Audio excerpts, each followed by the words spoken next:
Assalamualaikum warahmatullahi wabarakatuh.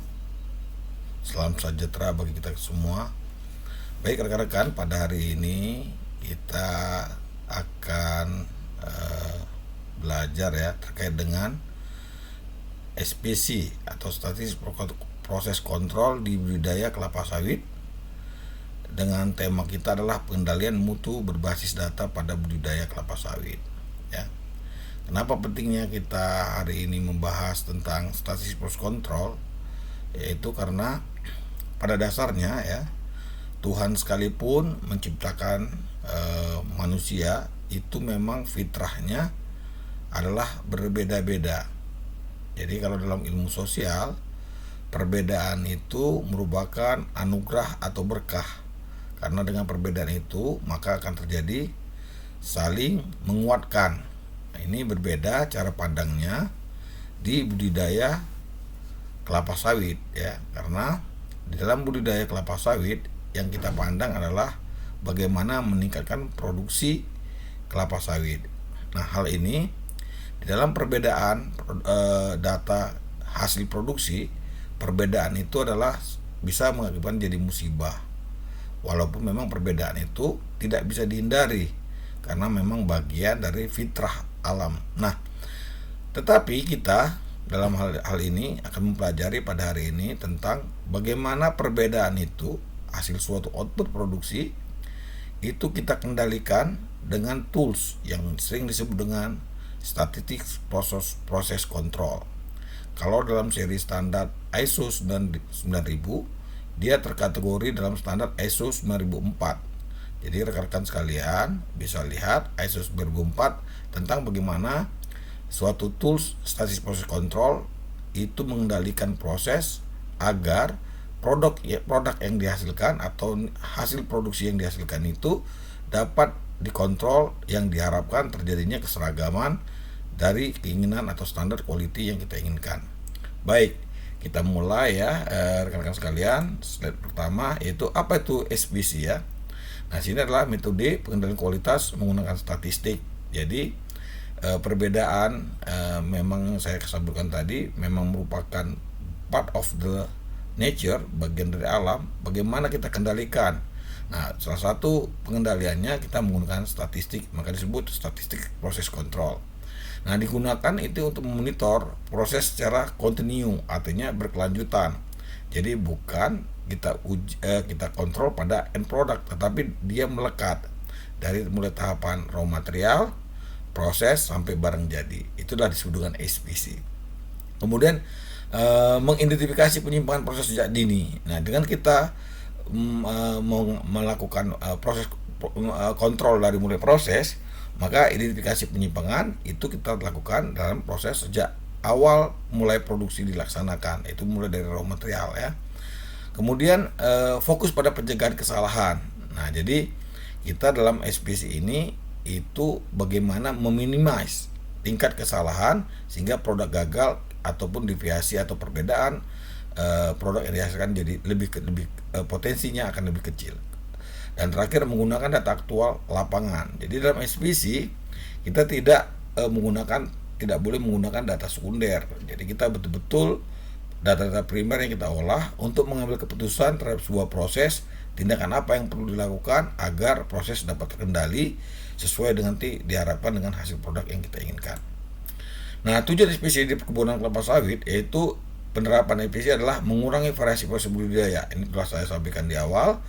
Meningkatkan kualitas tandan buah segar, menekan losis panen. Jadi ini juga penting ya, gimana agar hasil panen itu tingkat kehilangan buah itu semakin kecil. Salah satunya bagaimana mengendalikan berondolan ya. Ini bisa kita tekan dengan menggunakan metode SPC. Kemudian memperbaiki efisiensi operasional ya. Dimana dengan adanya SPC itu data bisa kita akan analisis sehingga kita bisa memperbaiki suatu operasional menjadi lebih efisien. Selanjutnya mempermudah evaluasi kinerja afdeling ya, di mana masing-masing afdeling itu dapat kita bandingkan sehingga evaluasi masing-masing afdeling bisa kita ukur kinerjanya. Dan terakhir adalah mendukung continuous improvement. Nah, kenapa dia di sini dapat tujuannya mendukung continuous improvement?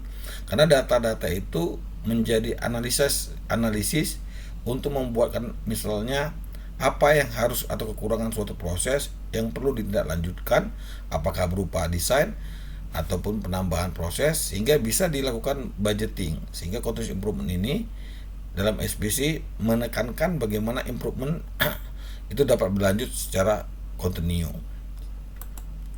Nah, konsep variasi dalam SPC itu ada disebut dua tipe, yaitu common cost variation and special cost variation. Nah, di sini disebut dengan common cost variation itu variasi alami proses. Nah, jadi seperti variasi alami proses itu memang sudah dari sananya itu memang terjadinya perbedaan gitu. Misalnya kalau variasi alami proses paling nyata itu kulit manusia ya, ada yang warnanya hitam, ada yang putih, terus mata ada yang tebal, ada yang tipis ya. Nah, ini juga merupakan proses alami proses, memang terjadi perbedaan itu memang alami. Kemudian yang ini yang umum ya, kemudian terjadi secara normal ya tadi, kemudian sulit dihilangkan sepenuhnya. Jadi kalau kita misalnya warna kulit ya, paling nyata ada yang warnanya hitam, ada yang warna putih. Kita berusaha warna kulit hitam itu mengusahakan putih, nah itu sulit dihilangkan untuk bisa menjadi putih ya, memang karena alamnya begitu. Nah, itu disebut dengan variasi yang disebabkan yang sifatnya umum ya. Kedua, yaitu variasi yang disebabkan oleh hal-hal yang sifatnya khusus, yaitu variasi akibat faktor tertentu. Nah, ini sering misalnya datang dari tata cara misalnya aspek-aspek dalam kelapa sawit, serangan misalnya, suatu dari kelompok suatu populasi karena adanya serangan, maka ada beberapa tempat itu berbeda dengan yang lain gitu. Nah, hal ini disebut dengan variasi yang khusus. Kemudian dapat diidentifikasi dan diperbaiki. Nah, ini contoh yang dapat diidentifikasi dan diperbaiki kalau di mesin itu contoh alat rusak ya. Kemudian kesalahan pekerja. Nah, kesalahan pekerja ini maksudnya adalah misalnya pada saat para pekerja itu tidak mengikuti SOP sehingga hasil yang diinginkan mengakibatkan terjadinya variasi. Nah, ini contoh-contoh penyebab datangnya dari variasi dalam statistik proses kontrol yang harus kita bagikan dari dua penyebab tadinya. Kemudian, apa hubungan statistik proses kontrol dan quality control? Jadi ini perlu dijelaskan ya. Nah, dalam SPC, dalam sistem manajemen mutu, SPC itu bagian dari quality control. Artinya quality control itu adalah rumah besarnya. Nah, salah satu tools dalam quality control itu adalah statistik proses control ya. Itu yang dimaksud dengan SPC bagian dari quality control. Nah, quality control sendiri itu fokus pada hasil akhir. Nah, tapi kalau SPC itu fokus pada pengendalian proses. Jadi misalnya paling nyata itu di nursery. Jadi nursery itu mulai dari penanaman bibit ya, penyemaian, kemudian dari perawatan sampai menjadi produk akhir dikirim ke estate. Nah, itu semua tahapan-tahapannya harus dikendalikan agar variasi yang timbul pada produk bibit yang akan ditanam ataupun yang akan menjadi tanaman di kebun itu mempunyai keragaman yang boleh dibilang hampir sama. Nah, ini disitulah bedanya SPC dan quality control. Kemudian pendekatannya preventif ya. Jadi SPC kalau quality control ya, karena bagian dari rumah besar itu selalu sifatnya itu kuratif. Jadi kita cek dulu hasilnya baru kita melakukan tindakan. Tapi kalau SPC itu kita telah melakukannya dari awal karena pendekatannya adalah dari data. Setiap pendekatan baik data yang kita lihat dari harian ya, mingguan atau bulanan, tahunan, itu membuat kita melakukan tindak-tindakan kalau ada penyimpangan yang mengakibatkan terjadinya variasi. Dan terakhir adalah data digunakan untuk perbaikan berkelanjutan ya. Jadi dengan begitu, dengan ada data yang kita cek harian, mingguan, bulanan, maka perbaikan atau tindakan yang kita harus lakukan agar meminimasi terjadi variasi suatu produk itu akan berjalan secara terus-menerus. Selanjutnya, saya akan menjelaskan bagaimana penerapan SPC pada budidaya sawit ya. Di mana di sini ada beberapa area penerapan SPC yang menjadi tolak ukur ya, atau menjadi nanti rekan-rekan lihat di lapangan, yaitu pertama di pemupukan ya. Jadi bagaimana pemupukan itu kita lihat harian ini, bagaimana misalnya apakah pemupukan itu misalnya dalam ring ya, itu perlu kita cek apakah sesuai dengan piringan yang ada di masing-masing tanaman yang dipupuk. Kemudian jumlah ya, ini penting, antara masing-masing per pokok itu apakah dosisnya tepat. Nah, di sini nanti peranan quality control dengan metode SPC itu terlihat bagaimana variasi pemupukan misalnya masing-masing pohon. Itu contoh ya dalam pemupukan.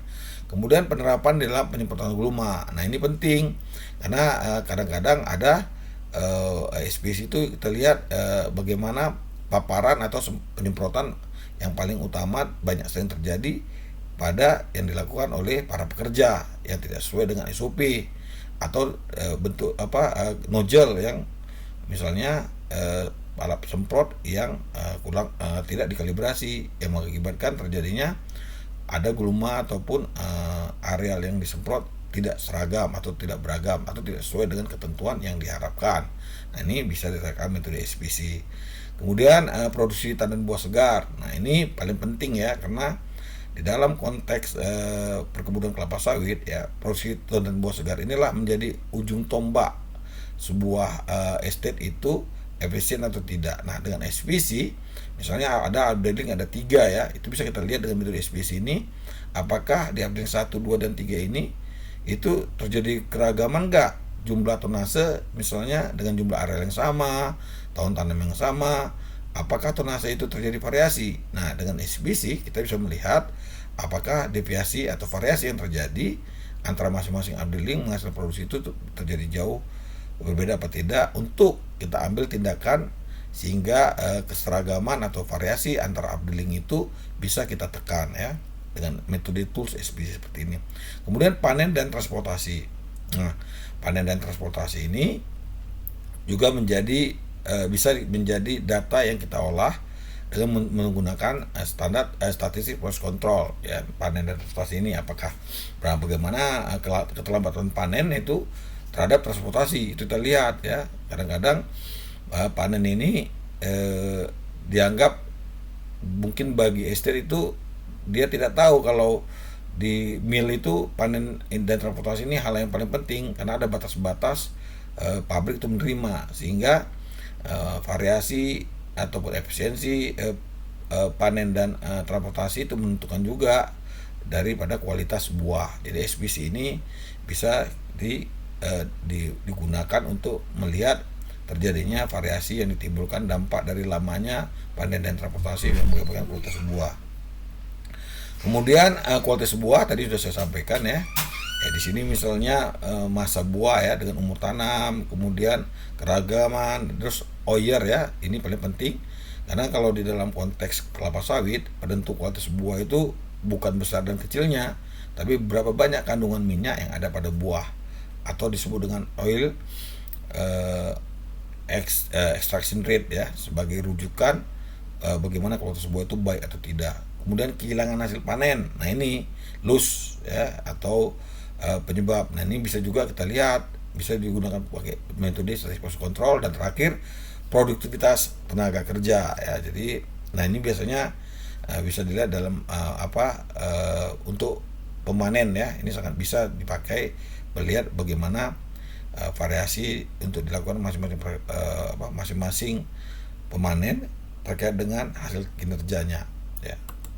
Nah, ini bagaimana kita menggunakan tools ya di dalam statistik yang selalu dipakai dalam SPC ya. Di sini dikenalkan ada, kita kenal di sini ada mean ya, rata-rata, range ya artinya antara, kemudian standar deviasi. Nah, ini standar deviasi ini adalah banyaknya simpangan baku yang terjadi pada data yang diambil dari rata-rata yang diinginkan. Kemudian ada namanya upper control limit atau disebut dengan UCL, ada yang disebut dengan low control limit atau LCL.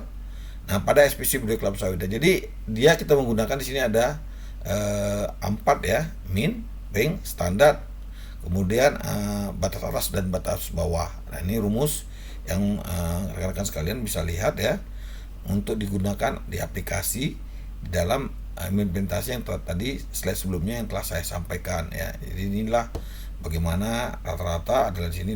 Ini saya rasa statistik biasa ya bagi rekan-rekan sekalian ya. Saya jelaskan ini adalah X itu misalnya jumlah, misalnya kalau rata-rata berat kelapa sawit ya, mungkin jadi ini kita ambil berapa banyak jumlah rata-rata berat kelapa sawit dalam satu updeling ya, kita bagi dengan jumlah buah yang akan kita timbang. Nah, ini sebuah rata-rata. Kemudian range itu adalah nilai yang buah tadi yang paling berat berapa dan yang paling ringan berapa, yang disebut dengan X minimum itu paling rendah, berat buah yang paling tinggi disebut X maksimum, seperti itu. Kemudian kita dari data itu kita menghitung berapa simpangan yang terjadi dari data rata yang ada pada data. Nah, ini rumusannya ya, bisa diikuti.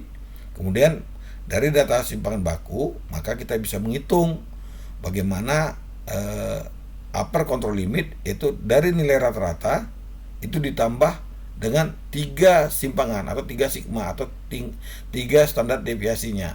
Jadi kalau nilai rata-rata misalnya 2, nah misalnya ditambah 3 berapa? Jadi 3 misalnya ditambah 3 kali standar, dan disebut dengan 3 sigma. Begitu juga dengan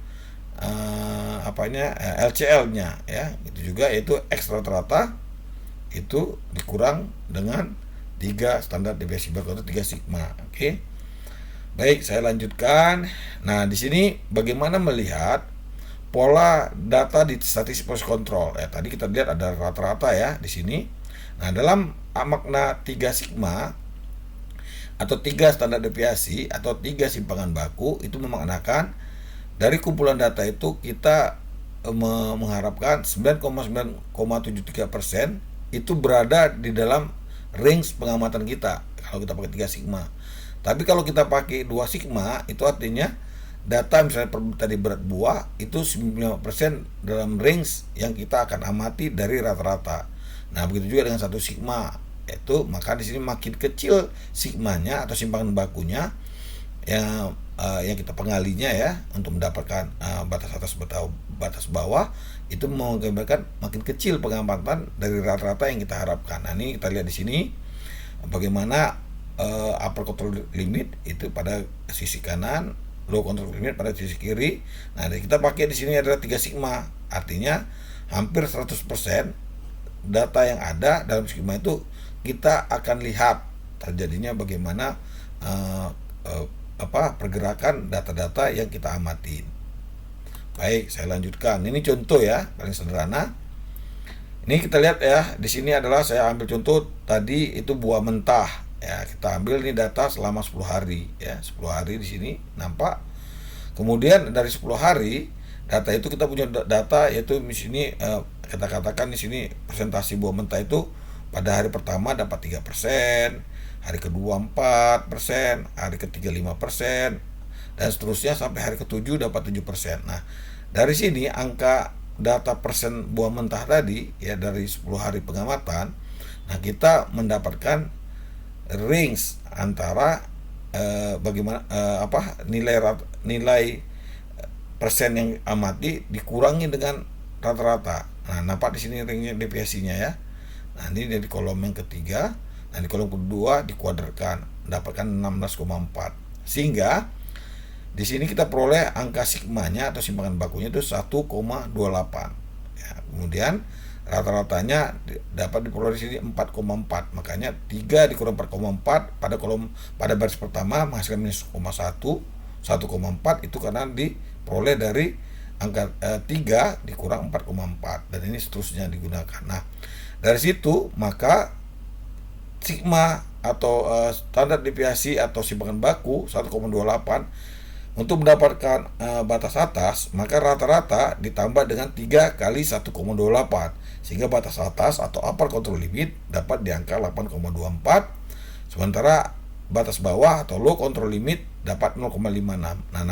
Sehingga mendapatkan control chart presentasi buah mentah. Kita lihat di sini bagaimana data presentasi buah mentah itu berfluktuatif ya.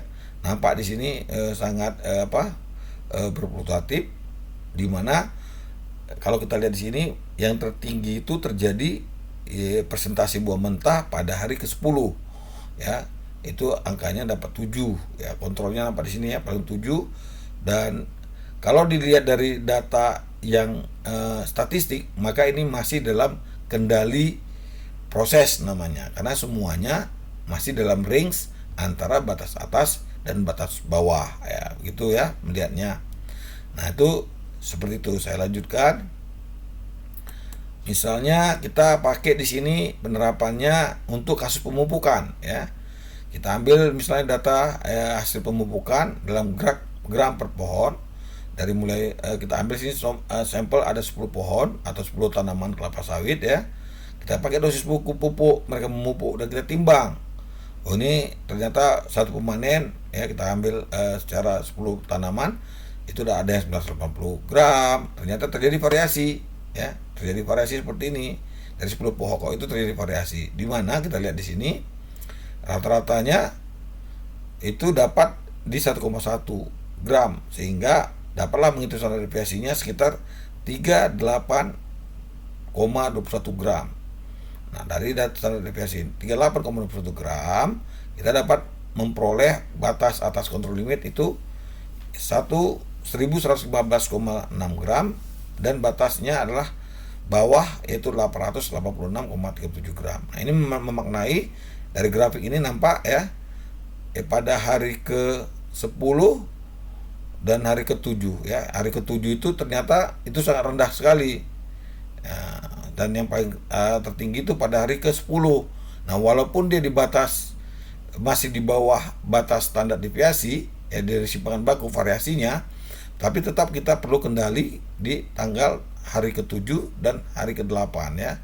Sehingga dari sini bisa kita lakukan perbaikan apa yang harus dilakukan dan kenapa ini terjadi pada hari ke-10 dan hari ke-7 itu sangat jauh berbedanya ya range-nya. Jadi ini salah satu contoh bagaimana SPC diterapkan di lapangan.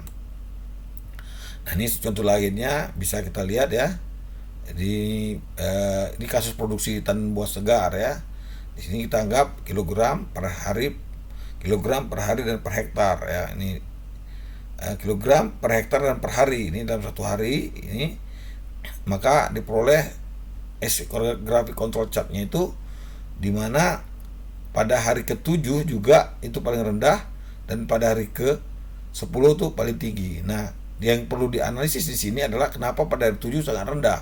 Nah, di sini kenapa pentingnya di sini disebut dengan continuous improvement. Maka perlu dilakukan kajian kenapa ini terjadi luar biasa sekali penurunannya. Sementara pada hari ke-10 itu tinggi sekali. Nah, ini apakah baik atau buruk? Bisa saja tanggal 28 pada hari ke-10 ini 28 kilo atau 28 ton ini itu ada masalah mungkin cara perhitungan ya. Ini perlu dikaji juga karena tidak datanya sangat fluktuatif dibandingkan hari-hari sebelumnya. Nah, ini pentingnya SPC sebagai kendali untuk melihat apakah pekerjaan dalam kasus produksi TBS ini masih dalam koridor yang diharapkan oleh estate atau kebun.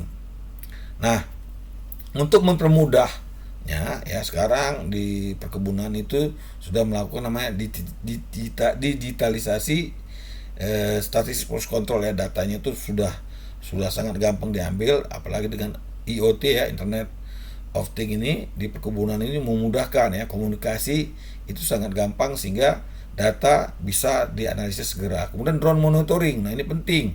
Nah, drone monitoring ini datanya itu bisa ya, dengan drone monitoring melihat jumlah SPH ya. Jadi SPH ini standar per hektarnya apakah masih dalam range batas. Kadang-kadang ini untuk kebun-kebun yang sudah misalnya yang sudah umurnya masuk ke wilayah replanting antara 20-25 tahun, nah drone monitor ini adalah bisa menjadi data SPC untuk penentu apakah perlu dilakukan replanting apa tidak begitu. Karena apakah dia masih di 120, 110 atau di bawah 100.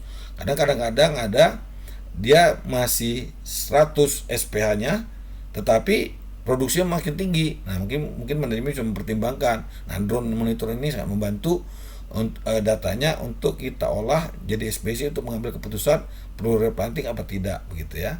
dengan kondisi, karena drone monitoring ini SPH sangat akurat ya. Kalau demikian dihitung per pokok ya. Ini enggak, langsung dia bisa melihat satu wilayah yang lebih luas itu dihitung secara langsung, masalah dengan image ya, image monitoring itu langsung terhitung berapa per hektar masing-masing blok itu, stand per hektarnya masih ada pokoknya. Jadi rata-rata kalau replanting itu antara di bawah 100 ya kadang-kadang. Tapi kadang-kadang pernah juga dia 96 stand per hektar tapi masih dipertahankan. Nah, ini pentingnya SPC untuk melihat bagaimana produktivitas itu masih dianggap produktif suatu blok atau tidak gitu. Kemudian dashboard produksi. Nah, ini dashboard produksi ini penting ya. Umumnya ini dashboard ini lebih banyak itu diterapkan di pabrik ya, mill ya, PKS. Walaupun di dalam konteks kebun ini sangat penting untuk melihat hasil produksi harian untuk masing-masing uptilling atau masing-masing blok. Kemudian sensor otomatis. Nah, ini kalau sensor otomatis ini itu banyaknya itu selalu kita melihatnya itu misalnya di timbangan misalnya ya. Jadi untuk melihat kontrol bagaimana pada saat dia menimbang itu langsung direkam ya. Jadi semua orang bisa tahu, tidak ada lagi just mengejas misalnya gitu ya. Atau di sensor otomatis ini misalnya pada pengisian CPO ke tangki. Nah, ini kan selalu ada selalu berpermasalahan. Jadi dengan ada sensor, maka tingkat akurat untuk data yang diambil itu lebih akurat ketimbang dengan sistem manual atau adanya peranan manusia di situ, sehingga kadang-kadang SPC terjadi bias. Ya, dengan sensor otomatis ini sangat memudahkan di dalam pengolahan pengambilan data untuk diolah menjadi keputusan. Big data analitik. Nah, ini kalau big data ini lebih komprehensif ya, biasanya di regional head atau di pusat atau di HO kita bilang, ini big datanya. Jadi mengkombinasikan SPC ini dari semua aspek, mulai dari implementasi pupuk ya, bibit, pembibitan, kemudian dari hasil panen, kemudian bagaimana pengolahan ya, sampai terjadinya CPO, pengiriman CPO. Nah, ini bisa dianalisis. Nah, ini semua bisa secara dengan sistem internet bisa dilihat dengan cepat, akurat, dan tepat. Nah, kemudian dalam SPC ini ada beberapa 7 tools of quality ya. Ini sebelumnya yang pernah saya sampaikan. Jadi salah satu SPC ini itu bisa kita jelaskan ya dengan alat 7 alat bantu kualitas ya. Jadi SPC itu adalah tadi saya sampaikan adalah bagian daripada quality control. Nah, alat yang bisa membantu penguatan penjelasan terhadap suatu SPC itu adalah bisa kita lihat dengan alat penilaian mutu, checklist ya, histogram, Pareto chart, fishbone diagram. Ya, ini fishbone diagram misalnya tadi paling contoh yang saya pakai misalnya kita lihat tadi ada data misalnya kita lihat hasil produksi ya itu sangat di bawah ya, hari ke-7 tuh sekarang di bawah, itu ada apa? Nah, dengan metode fishbone diagram itu membantu untuk kita mengambil sebuah keputusan ya. Jadi ini tools-tools yang membantu SPC dalam mengambil sebuah keputusan. Kemudian scatter diagram ya. Kemudian flowchart. Nah, ini flowchart lagi penting untuk memahami flow aliran-aliran pada saat suatu bisa produksi itu pada hari ke-7 misalnya ya, yang tadi kita lihat datanya, itu kita lihat proses produksinya, flow-nya itu di mana yang membuat itu dia rendah. Nah, ini flowchart ini membantu untuk memudahkan kita melihat suatu proses. Kemudian control chart ya. Nah, tadi control chart tadi contohnya adalah yang saya sampaikan seperti SPC tadi. SPC itu boleh kita bilang sebut dengan control chart untuk di dalam melihat data yang kita amati apakah masih di dalam kontrol atau tidak. Di mana dalam hal ini di standar static process control ini kita menggunakan 3 sigma atau 3 simpangan atau 3 yang membolehkan variasi yang kita amati ya. Jadi kalau misalnya rekan-rekan sekali mau memperkecil bagaimana deviasi itu, maka bisa di angka simpangan bakunya atau standar deviasi itu dikalikan 2 sebagai upper atau low. Atau mau ekstrim lagi ya, mau melihat ini berarti ini blow out of control, diperketat ya. Jadi yang diamati itu cuman 60 atau 60% misalnya ya, diperluas dari 1 sigma sehingga itu lebih kuat lagi untuk melihat improvement yang ada dalam suatu organisasi atau proses produksi atau di kebun ataupun di pabrik kelapa sawit. Nah, itu saja yang bisa saya sampaikan, agak bermanfaat untuk rekan-rekan. Jadi saya ucapkan terima kasih dan saya akhir dengan wabillahi taufiq wal hidayah. Assalamualaikum warahmatullahi wabarakatuh.